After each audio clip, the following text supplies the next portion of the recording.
दान करना एक अनोखी कहानी। एक बार एक बहुत बलवान और उदार राजा था जो अपना बहुत सा सोना अपने राज्य के गरीब लोगों को दान करता था। हर सुबह राजा जल्दी उठकर अपना सोना उसके महल के दरवाज़ों के पास खड़े गरीबों में बांटता था। एक रात एक किसान महल के पास आया और दीवार से चिपक कर छुप गया। किसान ने सोचा कि वह रात भर महल के दरवाज़ों के पास रहेगा और फिर सुबह राजा से सोना पाने के लिए कतार में सबसे आगे होगा।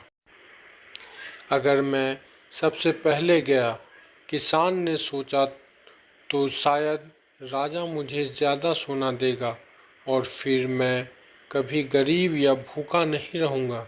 लेकिन जब राजा के महल में एक चौकीदार ने किसान को महल के दरवाज़ों के पास छुपा हुआ देखा, उसने सोचा कि यह आदमी चोर ही होगा जो राजा से उसका सोना रात में चुराने के लिए आया है। और इसलिए उस चौकीदार ने उस किसान को पकड़ा और उसे महल के नीचे कैद खाने में बंद कर दिया।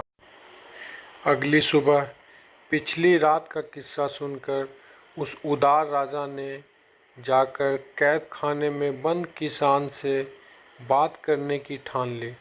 राजा ने उस अंधेरे और उदास कैद खाने में प्रवेश किया और किसान से पूछा, तुम मुझसे चोरी क्यों करना चाहते थे, जबकि तुम्हें अपने आप को भोजन और कपड़े दिलवाने के लिए सिर्फ मुझसे सोना मांगना था?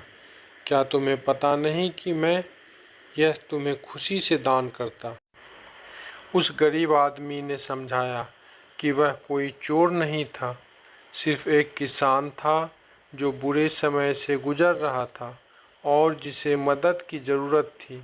मैं एक ज़माने में एक अच्छा किसान और एक अच्छा व्यापारी था।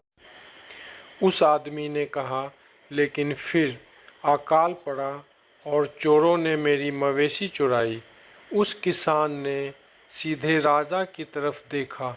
मैं आपसे चोरी करने नहीं आया था, उसने जिद की। मैं रात में इसलिए आया कि इस तरह मुझे सुबह सबसे पहले सोना मिल पाए। किसान की यह कहानी उस उदार राजा के दिल को छू गई। उसने अपने सिपाहियों को उस आदमी को कैद खाने से छुड़ाने का हुक्म दिया और फिर उसने उस किसान को 10 सोने के सिक्के दिए जिससे वह अपनी ज़िंदगी बना सके।